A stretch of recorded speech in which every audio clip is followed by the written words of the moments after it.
ಮನಸ್ಸಿಟ್ಟು ಕಿವಿ ಕೊಡಿ, ನಿಮ್ಮ ಮನಸ್ಸಿಗೆ ನಿಮ್ಮಾಪ್ತನ ಪಿಸುಮಾತು. ಮನವೇ ನೀ ಅನಂತ ಆಕಾಶ. ಮನಸ್ಸಿನ ವಿಷಯದಲ್ಲಿ ಒಂದು ಗಮನ ಇಟ್ಕೊಳ್ಬೇಕು.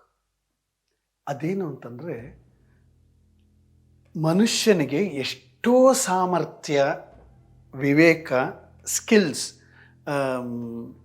ಕೌಶಲ್ಯ ಮತ್ತು ಜ್ಞಾನಗಳು ಅಪ್ರಯತ್ನವಾಗಿ ಮತ್ತು ಕಲಿದೇನೆ ಬಂದಿರುತ್ತೆ.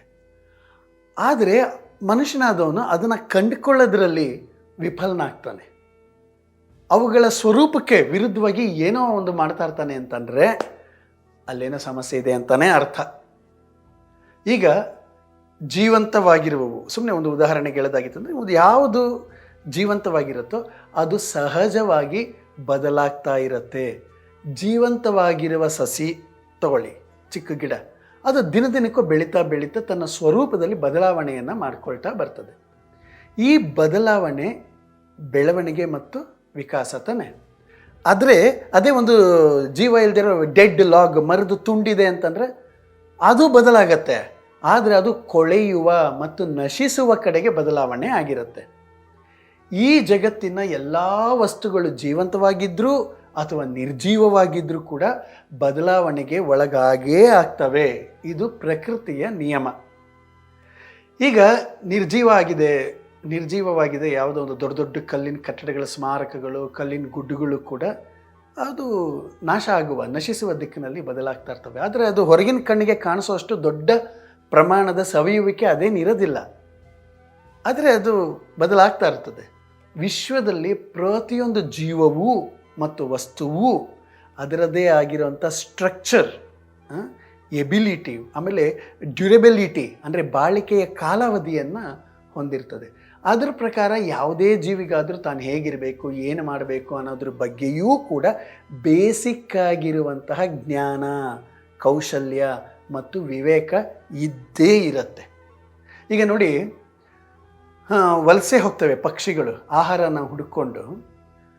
ಅದು ಬದಲಾಗ್ತಾ ಇರೋವಂಥ ಹವಾಮಾನದ್ದು ವೈಪರೀತ್ಯ ಮತ್ತು ತಮ್ಮ ಉಳಿವಿಗೆ ಅದು ಮಾರಕವಾಗತ್ತೆ ಅಂತ ಗೊತ್ತಾಗೋಗ್ಬಿಟ್ಟು ಅವು ಜಾಗ ಬಿಡ್ತವೆ, ಅಥವಾ ತಾವು ಗೂಡು ಕಟ್ಟಿ ಮೊಟ್ಟೆ ಇಟ್ಟು ಅವುಗಳಿಗೆ ಅಗತ್ಯ ಇರುವ ಆಹಾರ ಒದಗಿಸಿ ಆ ಮರಿಗಳನ್ನ ಸಶಕ್ತರಾಗಿ ಮಾಡುವ ಹೊಣೆಗಾರಿಕೆಗೆ ಅದಕ್ಕೆ ಪೂರಕವಾಗಿರುವ ಅವಕಾಶ ಮತ್ತು ಜಾಗವನ್ನು ಹೋಗ್ತದೆ. ಆಮೇಲೆ ಇನ್ನೊಂದು ನೋಡಿ, ಬಿರುಗಾಳಿ, ಚಂಡಮಾರುತ, ಭೂಕಂಪ, ಈ ಥರದ್ದು ಯಾವುದೇ ಆಗಲಿ ನ್ಯಾಚುರಲ್ ಕೆಲಾಮಿಟೀಸ್ಗಳಾಗ್ತವೆ ಅಂತಂದರೆ ಪಕ್ಷಿಗಳು, ಪ್ರಾಣಿಗಳು ಅವುಗಳು ಗ್ರಹಿಸ್ತವೆ ಮತ್ತು ಸುರಕ್ಷಿತವಾಗಿರುವಂತಹ ಜಾಗಕ್ಕೆ ಹೋಗೋಕ್ಕೆ ಸಾಮರ್ಥ್ಯ ಇರ್ತದೆ. ಪ್ರಕೃತಿ ಇಂತಹ ಸಾಮರ್ಥ್ಯ, ಕೌಶಲ್ಯ, ವಿವೇಕಗಳನ್ನ ಮನುಷ್ಯನಿಗೂ ಕೂಡ ಕೊಟ್ಟಿದೆ, ವಂಚನೆ ಮಾಡಿಲ್ಲ. ಆದರೆ ಅವನಿಗೆ ಅವುಗಳು ಇವೆ ಅನ್ನೋದೇ ಗೊತ್ತಾಗೋದಿಲ್ಲ. ಅದಕ್ಕೆ ಅವನು ಬೇಗ ನೈಸರ್ಗದ ಸಹಜತೆಯಿಂದ ಅವನು ಅಸಹಜತೆಗೆ ಹೊರಟೋಗ್ತಾನೆ. ಈ ಮನುಷ್ಯಂದು ಬಹಳ ದೊಡ್ಡ ಸಮಸ್ಯೆ ಅಂತಂದರೆ ಅವನದೊಂದು ಸೆಲ್ಫ್ ಇದೆಯಲ್ವ, ಅವನಿಗೊಂದು ತನ್ನತನ ಅಂತ ಇದೆಯಲ್ಲ, ಅದನ್ನು ಮತ್ತೆ ಸಾಮಾಜಿಕ ತನ್ನತನ ಅಂತ ಒಂದು ಸೋಷಿಯಲ್ ಸೆಲ್ಫ್ ಅನ್ನೋದೊಂದಿದೆ, ಅದನ್ನು ಕಂಡುಕೊಳ್ಳದೇ ಇರೋದು. ಮನುಷ್ಯನಿಗೆ ಏಕಾಂಗಿಯಾಗಿ ಮತ್ತು ಸಾಮೂಹಿಕವಾಗಿ ಬದುಕುವ ಜ್ಞಾನ ಮತ್ತು ಕೌಶಲ್ಯ ಎರಡೂ ಕೂಡ ಇನ್ಹೆರಿಟ್ ಆಗಿ ಬಂದಿದ್ದಾವೆ. ಒಬ್ಬ ವ್ಯಕ್ತಿ ತನ್ನ ಸಾಮರ್ಥ್ಯಗಳನ್ನು, ಪ್ರತಿಭೆ, ಕೌಶಲ್ಯಗಳನ್ನು ಮತ್ತು ಅವುಗಳ ಬಳಸುವಂತಹ ಪಾಸಿಬಿಲಿಟೀಸ್ನ, ಸಾಧ್ಯತೆಗಳನ್ನ ಕಂಡುಕೊಂಡು ಅವನು ತನ್ನ ಚಟುವಟಿಕೆಗಿನಲ್ಲಿ ಬಳಸ್ಕೊಳ್ತಾ ಇದ್ದಾನೆ ಅಂತಂದರೆ ತನ್ನತನದನ್ನು ನನಸು ಮಾಡ್ಕೊಳ್ತಾ ಇದ್ದಾನೆ ಅಂತ ಹೇಳ್ತಾರೆ. ಸೆಲ್ಫ್ ಆ್ಯಕ್ಚುಯಲೈಸೇಷನ್ ಅಂತ ಕರೀತಾರೆ ಇದಕ್ಕೆ. ಸೆಲ್ಫ್ ಆ್ಯಕ್ಚುಯಲೈಸೇಷನ್, ತನ್ನತನ ಸಾಕಾರಗೊಳ್ಳುವ ಪ್ರಕ್ರಿಯೆ ಪ್ರಾರಂಭ ಆದಮೇಲೆ ಯಾವುದೋ ಪ್ರಸಂಗಗಳಿಂದ ಅಥವಾ ಯಾರೋ ವ್ಯಕ್ತಿಗಳಿಂದ ಪ್ರೇರಣೆ ತೆಗೆದುಕೊಳ್ಳುವಂತಹ ಅವಶ್ಯಕತೆ ಅವನಿಗೇನು ಬರೋದಿಲ್ಲ. ತನ್ನತನವನ್ನು ನನಸಾಗಿಸ್ಕೊಳ್ಳುವಂಥದ್ದು ವ್ಯಕ್ತಿಯು ತನ್ನ ಜೀವನವನ್ನು ಯಾವಾಗಲೂ ಹೊಸತನದಿಂದ ಬರಮಾಡ್ಕೊಳ್ತಾ ಇರ್ತಾನೆ ಮತ್ತು ಎಲ್ಲ ಹಳೆಯ ಅನುಭವಗಳನ್ನ ಒಪ್ಕೊಳ್ತಾ ಇರ್ತಾನೆ ಮತ್ತು ಅವುಗಳನ್ನ ರೆಸ್ಪೆಕ್ಟ್ ಮಾಡ್ತಾ ಇರ್ತಾನೆ. ಸರಳವಾಗಿ ಹೇಳಬೇಕು ಅಂತಂದರೆ ಹಳೆಯ ಅನುಭವ, ಅರಿವು, ಪ್ರಸಂಗಗಳೆಲ್ಲವೂ ಕೂಡ ಈ ಮರದಲ್ಲಿ ಎಲೆಗಳಾಗಿ ಉದುರೋಗ್ತದಲ್ಲ, ಅದು ಗೊಬ್ಬರ ಆಗುತ್ತಲ್ಲ ಅದೇ ಮರಕ್ಕೆ, ಹಾಗೆ ಅವನಿಗೆ ಅದು ಹೊಸತಿನ ಚಿಗುರಾಗ್ತಾ ಹೋಗ್ತಾ ಇರ್ತದೆ. ಒಬ್ಬರು ಅಮೇರಿಕಾದ ಬಹುದೊಡ್ಡ ಮನಃಶಾಸ್ತ್ರಜ್ಞ ಇದ್ದಾರೆ, ಅಬ್ರಹಂ ಮ್ಯಾಸ್ಲೋ ಅಂತ ಅಂದ್ಬಿಟ್ಟು. ಅವರು ಏನು ಹೇಳ್ತಾರೆ ಅಂತಂದರೆ, ತನ್ನತನವನ್ನು ಸಾಕಾರಗೊಳಿಸಿಕೊಳ್ಳುವ ವ್ಯಕ್ತಿಗಳು ತಮ್ಮ ಸಾಮರ್ಥ್ಯ ಮತ್ತು ಕೌಶಲ್ಯಕ್ಕೆ ತಕ್ಕಂತೆ ಕೆಲಸಗಳನ್ನು ಸಹಜವಾಗಿ ಮಾಡಿಕೊಂಡು ಆತ್ಮತೃಪ್ತಿಯನ್ನು ಪಡಿತಾರೆ ಅಂತ. ತನ್ನತನವನ್ನು ಸಾಕಾರಗೊಳಿಸ್ಕೊಳ್ಳೋದ್ರಲ್ಲಿ ಮೊದಲಿಗೆ ಅಗತ್ಯವಿರುವ 2 ಅಂಶಗಳನ್ನ ಹೇಳ್ತೀನಿ. ಮೊದಲನೇದೇನು, ಆಂತರಿಕ ಶೋಧನೆ, ಅಂದರೆ ಎಕ್ಸ್ಪ್ಲೋರ್ ಮಾಡ್ಕೊಳ್ಳೋದು ತಮ್ಮ ಇದನ್ನು, ಮತ್ತು ಅದರ ದಿಕ್ಕಿನಲ್ಲಿ ಕೆಲಸ ಮಾಡೋದು. ಅಂದರೆ ತನ್ನಲ್ಲೇ ಅಡಕವಾಗಿರುವ ಸಾಮರ್ಥ್ಯಗಳೇನು ಅಂತ ಕಂಡುಕೊಳ್ಳೋದು, ಮತ್ತು ಅವುಗಳನ್ನೆಲ್ಲನ ಸಾಕಾರಗೊಳಿಸ್ಕೊಳ್ಳೋದಕ್ಕೆ ಸಾಧ್ಯತೆಯಲ್ಲಿ ಏನೇನೆಲ್ಲ ಕೆಲಸ ಮಾಡಬಹುದು ಅಂತಂದ್ಬಿಟ್ಟು ಆ ದಿಕ್ಕಿನಲ್ಲಿ ಕೆಲಸ ಮಾಡ್ತಾ ಹೋಗೋದು. ಮನುಷ್ಯನಿಗೆ ಇನ್ನೊಂದು, ಅವನ ಒಳಗಿನ ಮನಸ್ಸಿಗೆ ಅಂತರಾಳಕ್ಕೆ ಅನುವಂಶೀಯವಾಗಿ ಬಂದಿರುವ ಜ್ಞಾನ ಅಂತಂದರೆ ಇದು ಸಂಘಜೀವಿ ಅಂತ. ಅವನ ಮನಸ್ಸು ತನ್ನ ಪ್ರವೃತ್ತಿಯಿಂದ ತಾನು ಉಳಿಬೇಕು ಅಂತ ಧೋರಣೆಯಿಂದ ಸ್ವಾರ್ಥದಿಂದ ವರ್ತಿಸೋಕ್ಕೆ ಮುಂದಾದರೂ ಕೂಡ ನಾನು ಸಂಘಜೀವಿ ಆಗಿರುವ ಕಾರಣದಿಂದ ಒಳಿತನ್ನು ಪಡೆಯಲು ತಾನು ಒಳ್ಳೆಯವನಾಗಿರಬೇಕು ಅನ್ನುವಂತಹ ಒಂದು ಸಾಮಾನ್ಯ ಜ್ಞಾನ ಅವನಿಗೆ ಬೇಸಿಕ್ ಆಗೇ ಇರುತ್ತೆ.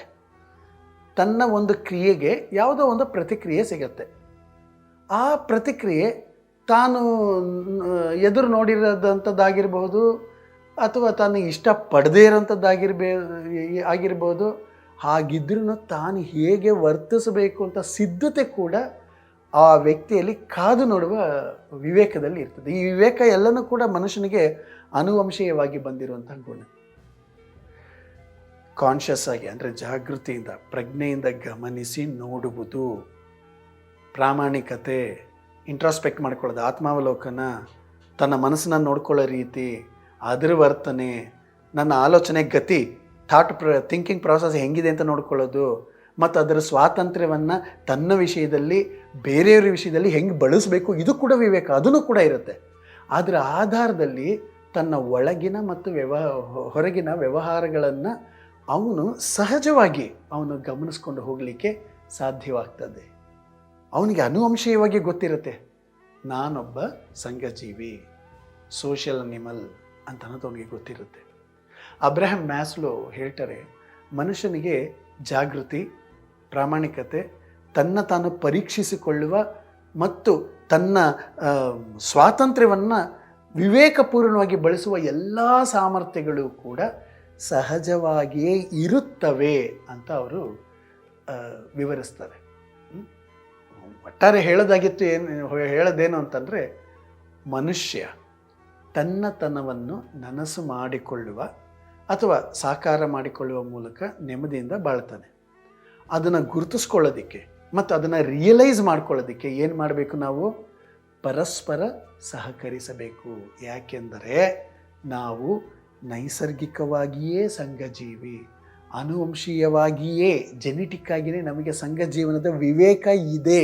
ಒಂದು ವೇಳೆ ನಾವೇನಾದರೂ ನಮ್ಮಲ್ಲಿ ಭೇದ ಹುಟ್ಟಿಸ್ತಾ ಇದ್ದೀವಿ, ಈ ಜಾತಿ ಆ ಜಾತಿ, ಈ ಧರ್ಮ ಆ ಧರ್ಮ, ಈ ಜನಾಂಗ ಆ ಜನಾಂಗ ಅಂತ, ಈ ಪಂಥ ಆ ಪಂಥ ಅಂತ ಭೇದ ಹುಟ್ಟಿಸ್ತಾ ಇದ್ದೀವಿ, ದ್ವೇಷ ಹುಟ್ಟಿಸ್ತಾ ಇದ್ದೀವಿ, ಕಂದಕ ತೋಡ್ತಾ ಇದ್ದೀವಿ, ಒಟ್ಟಿಗೆ ಬಾಳುವ ಪ್ರಕ್ರಿಯೆಯಲ್ಲಿ ಬಿಕ್ಕಟ್ಟನ್ನು ಉಂಟು ಮಾಡ್ತಿದ್ದೀವಿ ಅಂತಂದರೆ ಯಾರೇ ಆಗಿರಲಿ, ಅವರು ಎಂತಹ ಸ್ಥಾನದಲ್ಲಿಯೇ ಇರಲಿ, ಅವರ ಮನಸ್ಸು ರೋಗಗ್ರಸ್ತ ಆಗಿದೆ ಅಂತಾನೇ ಅರ್ಥ.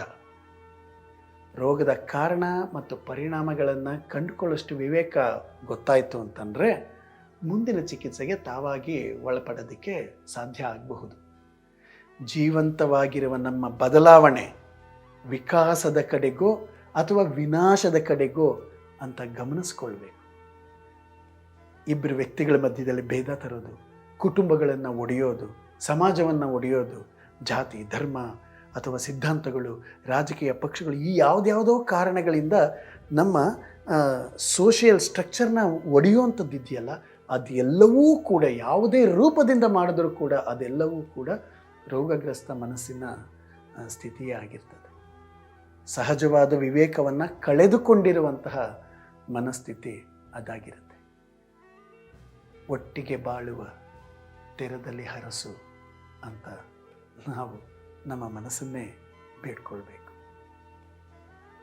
ಮನಸ್ಸಿರುವವರಿಗೆ ಮಾನಸಿಕ ಸಮಸ್ಯೆಗಳು ತಪ್ಪಿದ್ದೇನಲ್ಲ, ಹೃದಯ ಇರುವವರಿಗೆ ಭಾವನೆಗಳ ತೊಳಲಾಟವು ಕೂಡ ತಪ್ಪಿದ್ದೇನಲ್ಲ. ಸಂಘರ್ಷ, ಸಮಸ್ಯೆ, ಒತ್ತಡ, ಆತಂಕ ಸಂಘರ್ಷ ಇವೆಲ್ಲವೂ ಇದ್ದೇ ಇರ್ತದೆ. ನಿಮ್ಮಲ್ಲಿ ಯಾವುದೇ ಪ್ರಶ್ನೆಗಳಿದ್ದರೆ, ಸಂದೇಹಗಳಿದ್ದರೆ, ಸಮಸ್ಯೆಗಳಿದ್ದರೆ, ಯಾರೊಂದಿಗೂ ಹೇಳಿಕೊಳ್ಳಲಾಗದಂತಹ ವಿಷಯಗಳು ನಿಮ್ಮನ್ನು ಕಾಡ್ತಾ ಇದ್ದರೆ ನೀವು ನಮ್ಮೊಂದಿಗೆ ಬಹಳ ಮುಕ್ತವಾಗಿ ಹಂಚ್ಕೊಳ್ಳಿ. ಹೀಗೆ ಹಂಚ್ಕೊಳ್ಳೋದ್ರಿಂದ ಏನಾಗ್ತದೆಯೋ, ಐಡೆಂಟಿಟಿ ರಿವೀಲ್ ಆಗಿ ಎಲ್ಲ ವಿಷಯಗಳು ಗೊತ್ತಾಗತ್ತೇನೋ ಅನ್ನುವಂತಹ ಭಯ ಬೇಡ. ನಿಮ್ಮ ಗೋಪ್ಯತೆಯನ್ನು ಕಾಪಾಡುವುದು, ನಿಮ್ಮ ಐಡೆಂಟಿಟಿಯನ್ನು ನಾವು ರಿವೀಲ್ ಮಾಡದೇ ಇರುವುದು ನಮ್ಮ ನೈತಿಕ ಹೊಣೆಗಾರಿಕೆ ಆಗಿರ್ತದೆ. ಹಾಗಾಗಿ ನೀವು ಈ ಕೆಳಕಂಡಂತಹ ನಂಬರ್ಗೆ ನೀವು ವಾಟ್ಸಪ್ ಮೆಸೇಜ್ ಮಾಡಬಹುದು ಅಥವಾ ವಾಯ್ಸ್ ನೋಟ್ ಕೂಡ ಕಳಿಸ್ಕೊಡ್ಬಹುದು. ಯಾರಿಗೂ ಹೇಳಿಕೊಳ್ಳಲಾಗದಂತಹ ನಿಮ್ಮ ಸಮಸ್ಯೆಗಳನ್ನು ಹೇಳ್ಕೊಳ್ಳಿ. ನಿಮ್ಮ ಬಗ್ಗೆ ಆಗಲಿ, ನಿಮ್ಮ ಸಂಬಂಧಗಳ ಬಗ್ಗೆ ಆಗಲಿ, ಅಥವಾ ನಿಮ್ಮ ಮನೆಯವರ ಮಕ್ಕಳ ಬಗ್ಗೆ ಆಗಲಿ, ಯಾವುದಾದ್ರೂ ಸರಿಯೇ. ಇದಕ್ಕೆ ಯಾವುದೋ ರೀತಿಯ ಒಂದು ಮಾರ್ಗೋಪಾಯ ಇರ್ತದೆ. ಸಾಧ್ಯವೇ ಇಲ್ಲ ಅಂತ ಅನ್ನುವಾಗ ಡೆಡ್ ಎಂಡ್ ಅಂತ ಏನು ಇರೋದಿಲ್ಲ, ಬೇರೆ ಕಿಟಕಿಗಳು ತೆಗೆದಿರ್ತವೆ.